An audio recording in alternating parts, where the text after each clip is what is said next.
So hello what's up guys, कैसे हो आप लोग? आई सब बच्चों का फिर से स्वागत करता हूँ और एक नया हॉरर स्टोरी वीडियो में। आज मैं फिर से लेकर आया हूँ एक बेस्ट हॉरर स्टोरी जिसका नाम है अमावस्या की रात। अगर आपको हमारी ये स्टोरी सुनकर अच्छा लगता है तो आप मेरे चैनल को लाइक शेयर एंड सब्सक्राइब करके जा सकते हैं। तो आपका कीमती टाइम को ना खराब करते हुए करते हैं वीडियो को शुरू।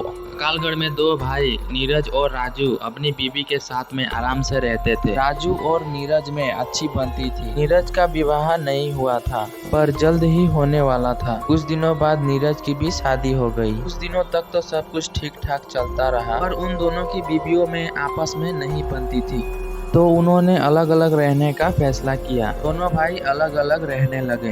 राजू अपने भाई से अलग होकर बहुत ही कमजोर हो गया था क्योंकि पहले वो उसके भाई नीरज के साथ थोड़ा बहुत काम काज कर लिया करता था। नीरज अपनी मेहनत से अपने खेत में काफी अनाज उगाया। यह सब देख देख कर उसका भाई राजू उससे बहुत जलता था। नीरज अपनी तरफ से सही था। एक दिन राजू और उसकी पत्नी ने नीरज के पत्नी को रात में नीरज की बीवी को मारकर बेहोश कर दिया था और नीरज किसी काम से बाहर गया हुआ था। दोस्तों वो रात अमावस्या की रात थी। चांद अपनी पूरी रोशनी पर था। आसमान के सारे तारे टिमटिमा रहे थे। वो रात बहुत ही शांत थी। उन्होंने पहले उनके घर कूदकर सारा अनाज चुरा लिया। तभी नीरज की पत्नी को होश आया और उसने देखा कि उसकी अनाज को कोई चोरी कर रहा है। तब उसने उठकर देखा तो राजू और उसकी पत्नी अनाज चुराने में लगे हुए थे। तब नीरज की बीवी ने कहा कि आप लोग ये क्या कर रहे हो, अपने ही घर में चोरी।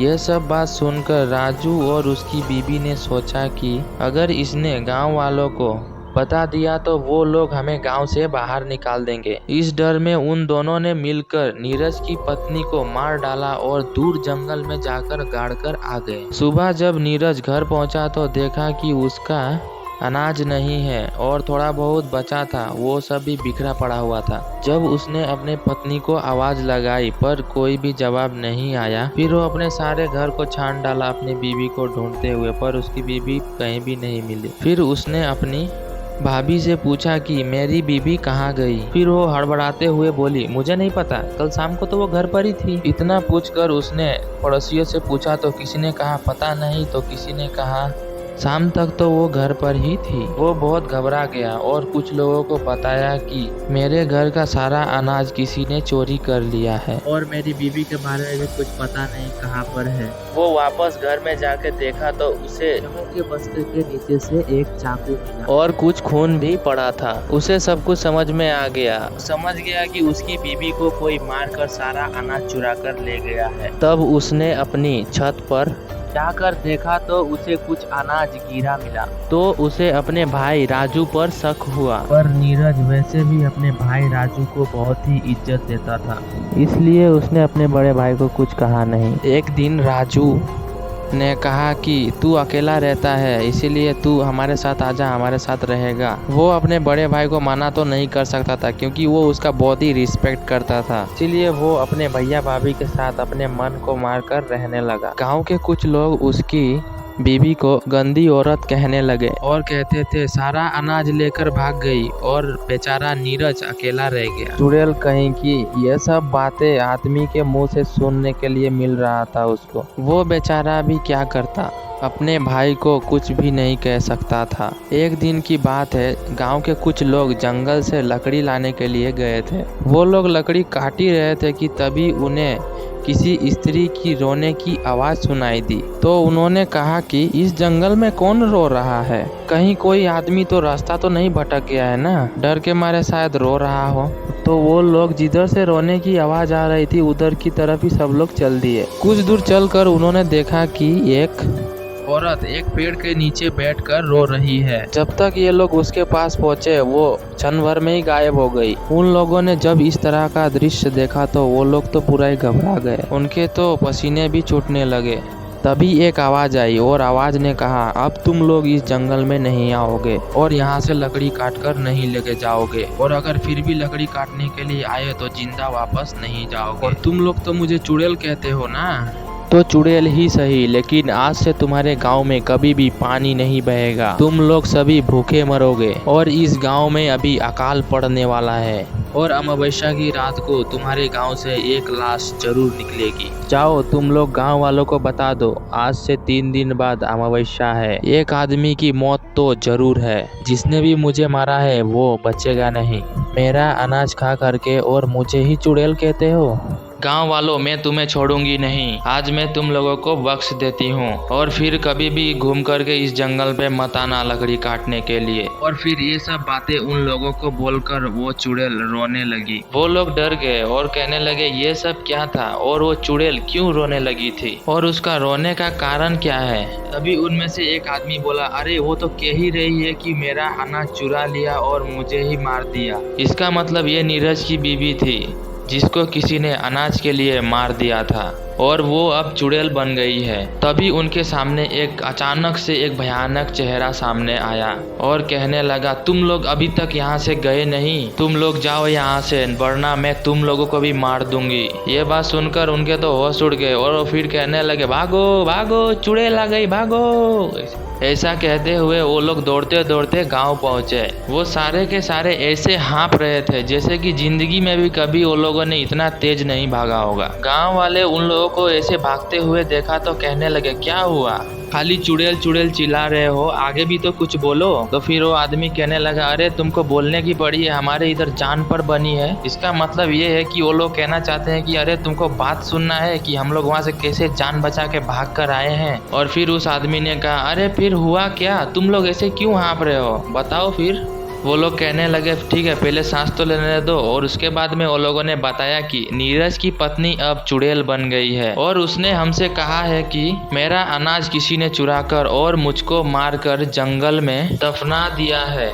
और वो कह रही थी कि अब तुम्हारे गांव में कभी भी पानी नहीं बरसेगा और हर अमावस्या को एक आदमी की मृत्यु होगी। जब तक उसकी आत्मा को शांति नहीं मिल जाएगी तब तक वो इस गांव के लोगों को मारती रहेगी। वहाँ पर एक आदमी ने कहा, पर नीरज की पत्नी को मारा किसने? कुछ लोगों ने कहा, पता नहीं, पर कोई तो है इस गांव में जिसने ये पाप किया है कि एक हिंदू औरत को मारकर दफना दिया है। पर जिसने भी ये काम किया है उस एक आदमी की वजह से सारा गांव अब मुसीबत में पड़ गया है। यह सब बातें सुनकर राजू भी वहां पर पहुंच गया और लोगों की सारी बातें सुनकर उसके तो मानो होश ही उड़ गए और वो घबरा सा गया और कहने लगा, वो चुड़ैल कोई और होगी, नीरज की पत्नी चुड़ैल नहीं बन सकती क्योंकि वो तो अनाज लेकर भाग गई है। गांव वाले कहने लगे कि अब तो अमावस्या को ही पता चलेगा, चलो अब सभी लोग अपने अपने घर जाओ क्योंकि जो होगा देखा जाएगा। राजू के चेहरे पर तो पूरा 12 बज गए थे। फिर वो भागता हुआ अपनी बीवी के पास जाकर पहुंचा। अब हम लोग नहीं बचेंगे, आज से 3 दिन बाद वो चुड़ैल अमावस्या को हम लोगों को मार डालेगी। तभी उसकी बीवी ने बोला, तुम पागल तो नहीं हो गए हो, तुम्हारी तबीयत तो ठीक है ना, क्या हो गया है और चुड़ैल हमें मार डालेगी? कौन चुड़ैल? तभी राजू बोलता है, अरे वही नीरज की बीवी जिसको हमने मारकर जंगल में दफना दिया था। तब राजू की बीवी बोली, क्या? तो बोला, हाँ, वो सारे गांव वालों को कह रही थी। नीरज ने ये सब बातें छुप कर सुन ली थी और अनजान बनकर बोला, भैया इतना क्यों डर रहे हो और कौन तुम्हें मार डालेगा? अरे नहीं, वो तो मैं तुम्हारे भाभी को उस चुड़ैल के बारे में बता रहा था। फिर यह सुनकर नीरज वहाँ से चला गया। मानो राजू की रातों की नींद उड़ गई। राजू बहुत ही डरा हुआ था, वो सपने में भी चुड़ैल को देखकर डर जाता था। राजू और उसकी पत्नी बहुत ही परेशान हो चुके थे। राजू की पत्नी सोचती थी कि चुड़ैल आकर पहले मुझे मारेगी और राजू सोचता था कि वो आकर पहले मुझे मारेगी। दोनों ही बहुत डरे हुए थे, उन्हें समझ में ही नहीं आ रहा था कि वो आखिर करे तो करे क्या। 2 दिन ऐसे ही निकल गए और तीसरे दिन अमावस्या थी। सारा गाँव डरा हुआ था और सभी लोग यही बात कर रहे थे, पता नहीं आज किसकी मौत है।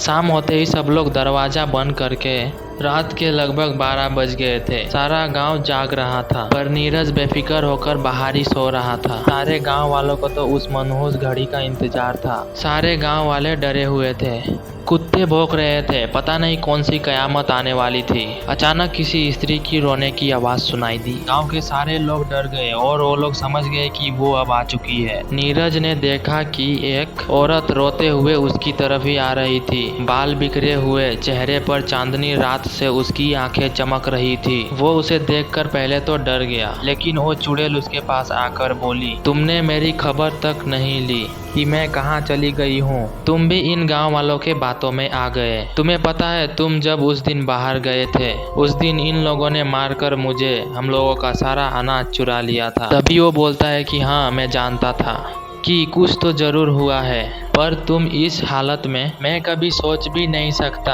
और तुम मेरे भाई को मारने के लिए यहाँ पर आई हो। जाओ, लौट जाओ यहाँ से। भगवान ने चाहा तो सब कुछ ठीक हो जाएगा। मैं भगवान से प्रार्थना करूँगा।